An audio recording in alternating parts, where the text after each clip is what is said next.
आप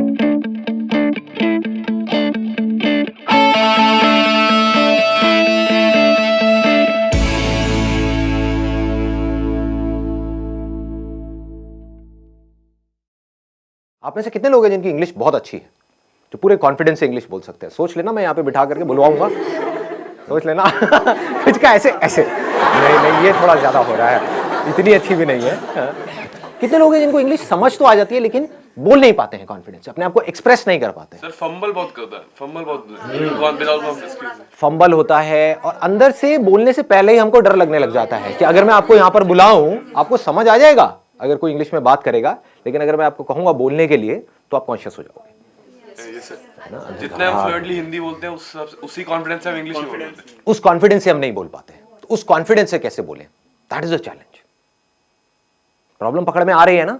मतलब ये सेशन उन लोगों के लिए नहीं है जिनको इंग्लिश समझ ही नहीं आती है, उनको तो पहले स्कूल जाना है, एबीसीडी पढ़नी है, ठीक है ना, बेसिक इंग्लिश सीखनी है। मैं बात कर रहा हूं उन लोगों की जिनको इंग्लिश समझ तो आती है लेकिन बोल नहीं सकते। अगर मैं उनसे पूछूं क्या समझ आया बताओ, इंग्लिश में बताओ, तो वो अटक जाएंगे वहां पर जाकर के। इसके पीछे रीजन क्या है, इस प्रॉब्लम की जड़ क्या है? एक तो है सुपरफिशियल लेवल के कुछ सॉल्यूशंस होते हैं, वो मैं आपको आकर के बताऊं कि देखो अपनी ग्रामर को ऐसे ठीक कर लो, ये कुछ वर्ड्स हैं अगर आप अपनी वोकैबुलरी में ऐड कर लोगे तो आपकी इंग्लिश अच्छी हो जाएगी, इंप्रेशन अच्छा हो जाएगा, व्हाटएवर। बट ये नहीं है प्रॉब्लम की जड़। प्रॉब्लम की जड़ कुछ और ही है। पहले हमको समझना पड़ेगा हम करते क्या है। हम कोई कहीं पर कुछ गलती कर रहे हैं और वो गलती कोई डीपली समझता नहीं है कि वो गलती क्या है। अगर वो हमको पकड़ में आ जाए तो हम इस प्रॉब्लम का सोल्यूशन निकाल सकते हैं। वो गलती ये है, आप मुझे बताना मैं सही कह रहा हूं या गलत कह रहा हूं। वो गलती ये है कि जब आप हिंदी में बोल रहे होते हो तो हिंदी में ही सोच रहे होते हो, उसको ध्यान से सुनना, और हिंदी में ही बोल रहे होते हो। लेकिन जब इंग्लिश में बोलते हो तो पहले हिंदी में सोचते हो, फिर इंग्लिश में कन्वर्ट करते हो, फिर बोलते हो। यस और नो? ये प्रॉब्लम की जड़ है। अगर किसी तरह से हम इसका सॉल्यूशन निकाल लें फिर इंग्लिश आपकी फ्लुएंट हो जाएगी, फिर आपको इंग्लिश बोलने में कॉन्फिडेंस आ जाएगा। यानी कि आप इंग्लिश में ही सोचो और बोल दो, वो जो बीच का गैप है वो हट जाए, ज्यादा सोचना ना पड़े। तो अब ऐसा क्यों होता है कि हम हिंदी में सोचते हैं और इंग्लिश में बोलते हैं? हम कन्वर्ट करके क्यों बोल रहे हैं, हम डायरेक्ट क्यों नहीं बोल पा रहे? जबकि वर्ड्स हमको पता है कि इसको ट्री बोलते हैं, इसको बॉटल बोलते हैं, इसको संदीप बोलते हैं, व्हाटएवर इट इज, ठीक है, आपको पता है, लेकिन उसको हमको कन्वर्ट क्यों करना पड़ रहा है? क्या जड़ है? आराम से सोचना, जल्दी में एकदम से बोलना मत, आराम से सोच करके बोलना। बताइए सर। एनवायरमेंट हमारा ऐसा है, हमारी अपब्रिंगिंग ऐसी है कि बचपन से जो हमारी हैबिट है, habit is the right word, कि हमारी हैबिट पड़ी हुई है हिंदी में सोचने की और हिंदी में बोलने की। तो ये सारा आदतों का खेल है। अगर डीपली हम समझ पाए कि हिंदी हमने कैसे सीखी और उन फंडों को अगर हम यहां पर अप्लाई कर पाए तो काम हो जाएगा, मतलब बड़ी आसानी से हो जाएगा। एक है लंबा प्रोसेस कि आप किसी इंस्टीट्यूट में जाओ, वहाँ पर जा करके स्टेप बाय स्टेप सीखो, एक एक करके आपको बताएंगे वर्ब क्या होती है, एडजेक्टिव क्या होता है, नाउन क्या होता है, ये क्या, उसी में आदमी पागल हो जाएगा।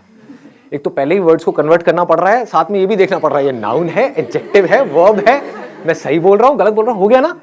और ज्यादा कॉम्प्लिकेटेड हो जाएगा। तो सीख भी सकते होगे तो नहीं सीख पाओगे, अगर सीख भी जाओगे अंदर ही अंदर तो बोल नहीं पाओगे, क्योंकि अंदर और खचड़ पचड़ हो गई। मतलब बेसिकली जैसे पानी है ना, वो बहता है कि मतलब कोई रुकावट ना आए, ऐसे वो बहनी चाहिए, उसको फ्लुएंसी बोलते हैं।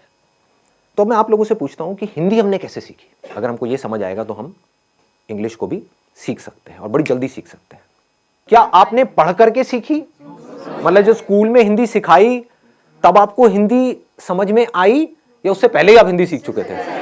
हाँ, जब हिंदी में वो चैप्टर शुरू हुए थे स्कूल में, उससे पहले ही आप कई गालियां सीख चुके थे, बहुत कुछ सीख चुके थे, है ना? हाँ, आप आराम से बात कर पाते थे, अपने आप को एक्सप्रेस कर पाते थे, किसी से कुछ मांगना है मांग लेते थे, व्हाटएवर। तो कैसे सीखी हमने हिंदी? इंटरैक्शन करके। लेकिन इंटरैक्शन, हमें तो हिंदी आती ही नहीं, हम इंटरैक्ट कैसे करें? इंटरैक्शन तो तब होता है जब दोनों लोग दोनों तरफ से इंटरैक्ट करें। तो पहले स्टेप में क्या हुआ था? ऑब्जर्वेशन। एब्सोल्युटली। मतलब हम लोगों को ऑब्जर्व करते रहते थे और कॉपी करते थे, इमिटेट। जैसे नकलची बंदर, आपने एक वर्ड सुना होगा, कभी किसी बंदर के सामने जाओगे, ऐसे ऐसे खुजाओगे, उल्टी सीधी हरकतें करोगे, व्हाटएवर, तो बंदर भी वही करने लग जाएगा। तो उस बंदर में और इंसान में ज्यादा फर्क नहीं है, आपको पता है, आप भी पहले बंदर ही थे, राइट? और कुछ लोग तभी बंदर हैं। तो हमने कैसे सीखा? जो भी हरकतें बड़ों को करते हुए देखा उसको कॉपी किया। वो बोल रहे हैं तो हमने भी वो बोलने की कोशिश करी, चाहे टूटा फूटा बोला, जैसा मर्जी बोला, लेकिन बोला। उन्होंने कोई अजीब सी हरकतें कर रहे हैं, गुस्सा कर रहे हैं, तो हम भी गुस्सा करना सीख गए, है कि नहीं? हमें पता है कि माँ बाप की आपस में लड़ाई हो रही है, बच्चों की ऑब्जर्वेशन बहुत तगड़ी होती है क्योंकि उनके पास करने के लिए और कुछ होता नहीं है। बैठे बैठे बस देखते रहते हैं, तो बच्चे ऑब्जर्व करते रहते हैं माँ बाप आपस में कैसे लड़ रहे हैं, कैसे माँ लड़ करके अपनी बात मनवा रही है बाप से, तो बच्चा वहां से सीख लेता है। बच्चे को समझ आ जाता है, अच्छा मुझे यही कुछ करना पड़ेगा, ऐसे नहीं मानने वाले, है ना? तो बच्चा टेंट्रम करना सीख जाता है और फिर उसको वो चीज़ मिल जाती है तो फिर अगली बार और टेंट्रम करता है, और ऐसे ही हम सीखते हैं। तो कहने का मतलब है हम हिंदी कैसे सीखे? देखते रहे, समझ नहीं आ रहा था क्योंकि जब हिंदी आती ही नहीं तो समझ कैसे आएगी, बट धीरे धीरे हम ऑब्जर्व करते रहे, समझते रहे कि जब ये इस तरह के वर्ड्स मुंह से निकलते हैं किसी के, तो उसके बाद में एक्शन क्या होता है, उसके साथ में क्या जुड़ा हुआ है। टॉय, तो इमीडिएटली हमको समझ आया इसको टॉय बोलते हैं, है ना? तो वहां पर बहुत सारी कंफ्यूजन भी होती है बच्चों के अंदर, क्योंकि वो कई बार गाड़ी को भी टॉय बोल देते हैं। क्यों? क्योंकि अभी क्लियर नहीं हुआ है कि टॉय क्या है। लेकिन फिर क्या हुआ, धीरे धीरे उन्होंने बोलना शुरू किया, गलतियां करी, करते एफर्टलेसली कम्युनिकेशन होने लग गया, इंटरेक्शन होने लग गया। उस इंटरेक्शन से क्या हुआ कि अब वो जो सोच रहे थे वही वो बोल रहे थे, वहां पर कोई कॉन्फ्लिक्ट नहीं था। बच्चों की यही खास बात है, बच्चों के अंदर कोई फिल्टर नहीं है, दिस इज द ब्यूटी, इसीलिए बच्चे बड़ी जल्दी सीखते हैं।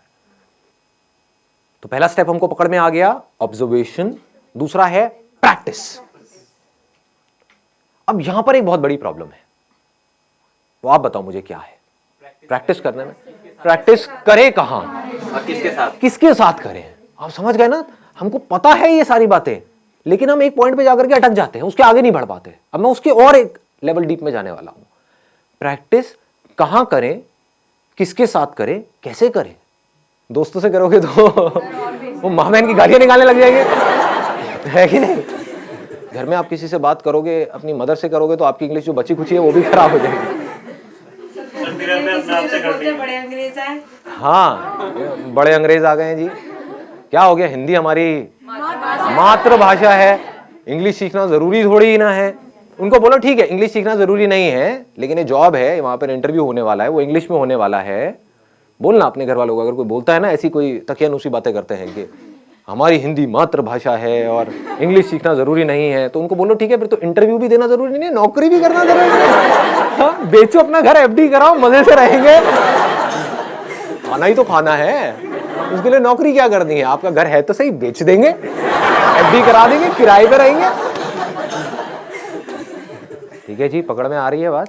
प्रैक्टिस कैसे करोगे जी? मैक्सिमम जितना एक डे में बोल सके, नॉर्मल भी कन्वर्सेशन कर। किससे बोलोगे? सब्जी वाले से बोला तो वो गड़बड़ हो जाएगी। टेक दिस तेरी लगाऊं कान के नीचे, तो गाली निकालती है मेरे को। The moment we speak in English to our friends, they say क्यों फॉर्मेलिटी क्यों कर रहे हो भाई? राइट, फॉर्मल क्यों हो रहे हो? फॉर्मेलिटी क्यों कर रहे हो और क्या जरूरत है? मुझे तो इंग्लिश आती है, आती किसी को भी नहीं है, समझ गए ना? समझ आती है, बोलने में कोई भी, सारे पैदल हैं। और कई बार वो हंसते भी हैं। जब कई बार क्या, हमेशा ही हंसते हैं। अपने गर्लफ्रेंड बॉयफ्रेंड से बोलोगे वो मजा ही नहीं आएगा, फीलिंग ही नहीं आएगी ना। हिंदी वर्ड्स में जो फीलिंग है, इश्क, ये वर्ड इंग्लिश में कहाँ मिलेगा? लव में वो मजा थोड़ी है। हाँ, प्यार, मोहब्बत, सारी फिल्में ऐसी देख देख करके हम बड़े हुए हैं। दिलवाले दुल्हनिया ले जाएंगे, You'll be my bride, you know? इसमें मजा नहीं आएगा, तू मेरी दुल्हन बनेगी। क्या प्रेम रोग? ये पिक्चर देख देख के आप बड़े हुए हो। ओ भाई साहब, सारे प्रेमी बैठे हैं यहाँ पर, हैं बड़े बड़े हैं। बढ़िया है जी। बताओ जी, ऑप्शन बताओ। It's a good idea.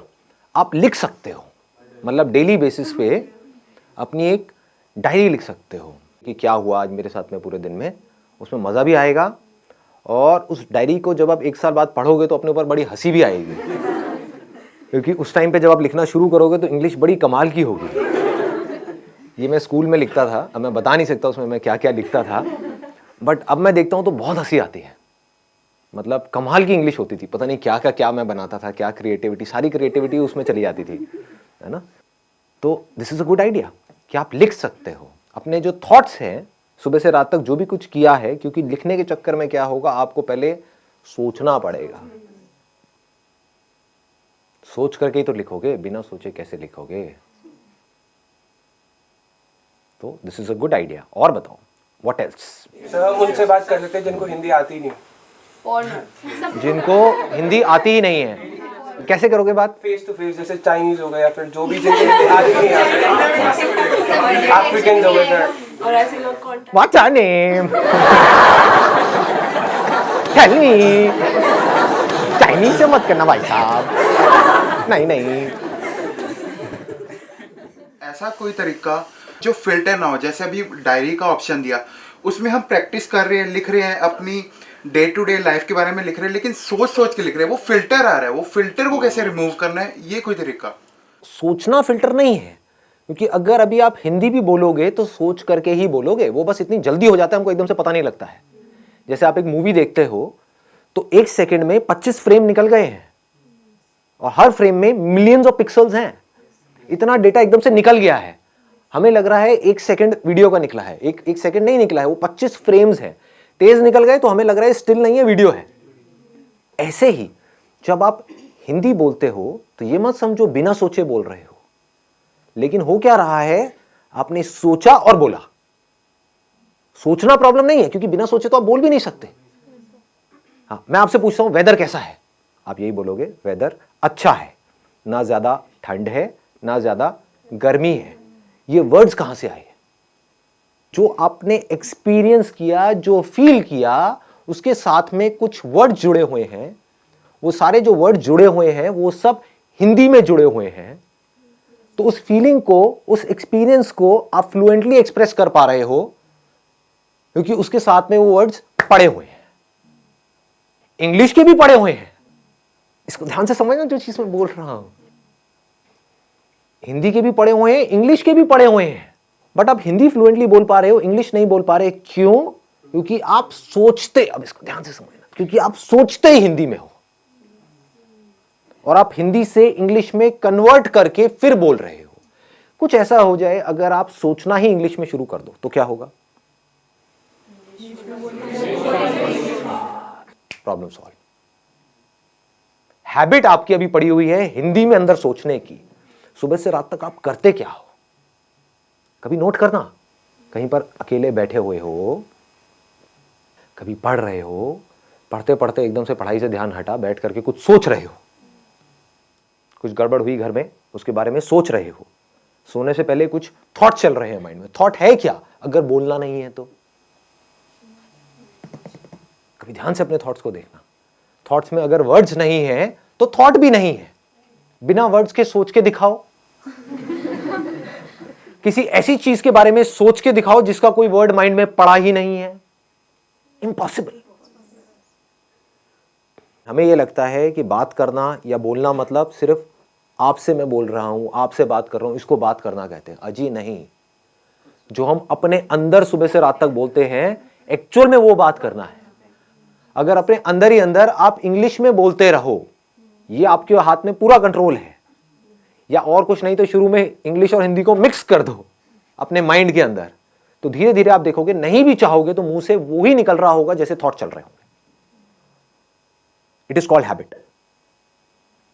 कितना सिंपल है, मतलब समझ गए ना कि अकेले में आप कहीं पर बैठे हो तो बैठ करके सोच रहे हो कि मुझे ये करना है। Think in English. अगर आप अंदर सोचने की प्रैक्टिस नहीं करते और सीधा बोलने की प्रैक्टिस करते हो तो नहीं बोल पाओगे, अटक जाओगे, बार बार गलतियां करोगे, और जितनी गलतियां करोगे उतना ही आपका मजाक उड़ेगा, उतना ही आप कहोगे छोड़ो मेरे को नहीं बोलना। तो इंग्लिश में सोचना है, इंग्लिश के वर्ड्स में सोचना है। ये पूरा कंट्रोल आपके हाथ में है। चाहो तो कर सकते हो, कोई आपको रोक नहीं सकता है, आपको कोई और चाहिए भी नहीं है, अपने अंदर ही अंदर। एंड मोस्ट इंपॉर्टेंट, यहां पे एक सेकेंड ना, in most important, use simple words. यहां पर हम जाकर के फंस जाते हैं। कुछ ज्यादा कॉम्प्लिकेटेड वर्ड्स बनाने की जरूरत नहीं है अपने माइंड में जो आप सोच रहे हो। बड़े आराम से सिंपल वर्ड्स। क्योंकि उसमें क्या होगा, फ्लुएंटली आपकी आदत पड़ जाएगी इस तरह से सोचने की। तो अब एक छोटा सा काम करते हैं यहाँ से, बजाय कल के ऊपर डालने के, आज से और अभी से इसकी प्रैक्टिस करते हैं। आपको जो भी बोलना है या मैं जो भी बोलूँगा इंग्लिश में बोलेंगे, एटलीस्ट कुछ तो प्रैक्टिस होगी ना से तो हाँ है, वैसे आधा घंटे में कुछ होने वाला नहीं है लेकिन at least something is better than nothing. सोच सोच करके नहीं बोलना है, बोल देना है जो भी अंदर से आ रहा है। Sir, what we can do at our home is that we can ask our mother or father that you can give us any topic, any XYZ topic such as dog, water, anything, and we just have to speak for a minute on that topic. Extempore basically. So once a week, even if we do it. And we don't need to use these kind of words like extempore or whatever.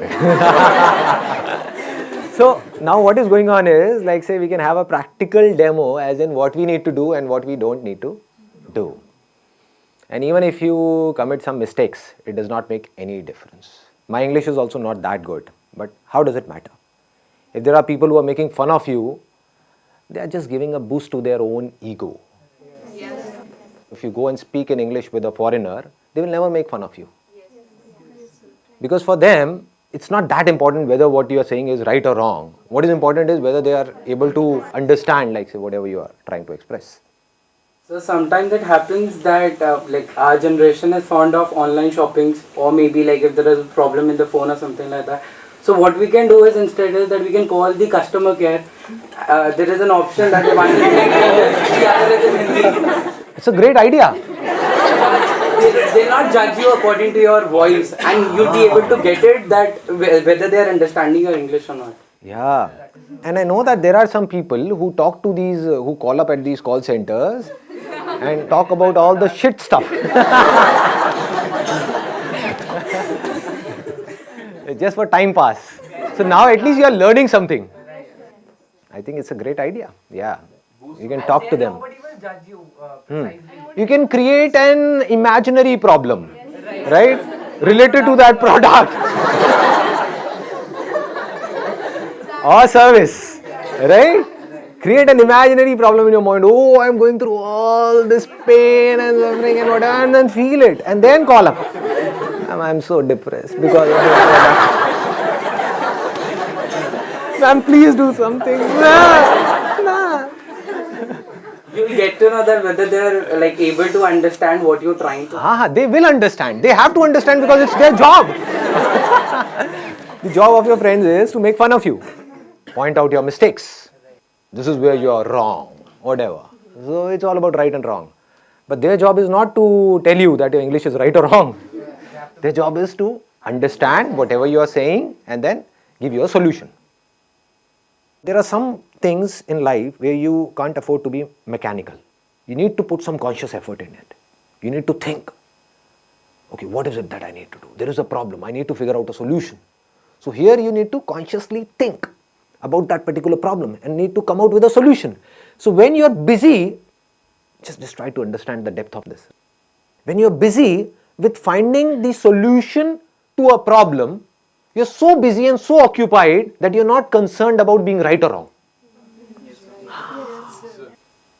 When we are busy in something, then we are not thinking too much about it. For example, you must have noticed, if you're speaking with a foreigner, some of your relatives or whatever, like say they are from UK or US and they've come to India at your home, and you're talking to them in English. Do you see what I'm saying? Now you are so busy in talking to them, you're not thinking about being right or wrong. So if you're trying to find out the solution of the problem which is right now there on the top priority, you would see the whole of the energy is going in finding out the solution. So this English will start coming out effortlessly. These thoughts, these words in English will start coming out effortlessly because this is what you desperately want and need. This is the power of our mind. I'm going in a different dimension. Like say, if your mind has to do something, if you are in a situation, for example, if there is a mother and a child, and the mother says, no, I don't have that much of energy in my body or whatever it is, right? But the moment her child is in danger, she will have so much of energy that she will be able to fight with 10 people, all by herself. How was this energy released? whenever there is a problem which is huge, then the mind releases energy to find out a solution. And mind has the power to do anything and everything. Interesting, no? Try to find out the solutions of the biggest problems in your life in English. That will take care of this problem of learning English. So, you will not have to put in effort to learn English. You will learn English automatically. As you learnt Hindi automatically. It's easy. It's easy. It's simple. Yeah. The major thing that discourages us to speak is like being judged by people. And like at the back of our minds, we always think what would the other person think about us. Let those people go to hell. Curse them in your mind. Stare करते हैं वो लोग गलत बोलते So English. Speak up with confidence. This is the key. You know what? Even if you're not confident, just pretend to be confident. Sir words mind में आ ही नहीं रहे हैं कुछ दिनों से घर पे हूँ तो माइंड बिल्कुल ऐसे हो चुका है हिंदी इंग्लिश के वर्ड्स तक नहीं आ रहे हैं एक्चुअली एग्जाम्स थे बस पढ़ाई वो सब ही चल रहा था तो सर वो चीज़ें ही नहीं आ रही माइंड में जो मुझे सब कुछ आता था वो भी मैं भूल चुकी ऐसा लग रहा है What are you saying? I'm not getting it. I'm not getting it. I told you English, girl. Speak up. Sir मुझे बोलना क्या था मैं तो ये It's okay, no problem. Anything I else? think we stammer or get stuck while speaking because we get short of words while speaking and then we get short of thoughts also. So if we are in continuous, like we are reading or we writing anything, so we are not short of thoughts and consequently we are not short of words also. Right. So one is that we are reading and writing and something to do with conversation. One is reading or writing like mathematics or something to do with science, because these kind of words, or chemistry or biology or physics, these kind of words we don't use in our day-to-day conversation. So we need to read something or listen to something or go through something which is related to our day-to-day lives. So maybe you can watch Friends. This is one of my favorite, like Breaking Bad. Game of Thrones. I've heard a lot about it, but I don't know what it is. So go for Big Bang. Big Bang Theory. So MD House. No limits. In my old age home, these things are not there. So I have tried this thing. I used to think whatever goes on in my life. But what thought comes up is maybe I'm wrong. Whatever I'm thinking is wrong. So how would these things get correct? Like who will correct me? Even if you're wrong, how does it matter? That we need to understand again and again. Initially, whatever we do, we will be wrong. This is the problem because of which most of the people are not able to do what they really want to do, because they want to be right. This is a big trap. When you start doing something, anything for that matter, whether it is business or any kind of work or an art or a skill, what happens is we try to do it and we are not able to do it properly and we give it up. Even if you are wrong, it is not about a life or death situation. It is not Game of Thrones. Nobody is going to kill us or anything of that sort. At max, what can happen is, like, say, somebody will make fun of us.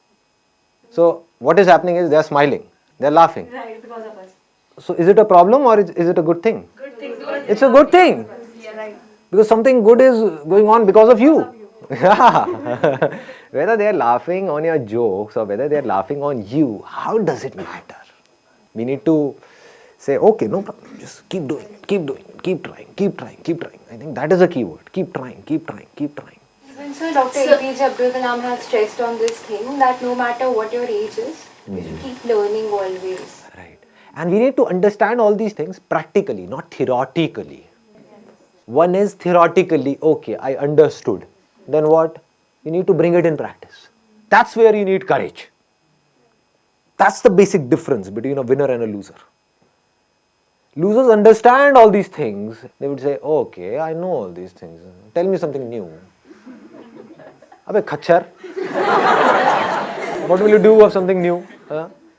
Even if you get more and more of new information, so-called new information in your brain, which is as good as dead because you're not using that information to do something, to bring it into action, what will you do with that information? They're just fond of information, which they think is learning, but that is not learning at all.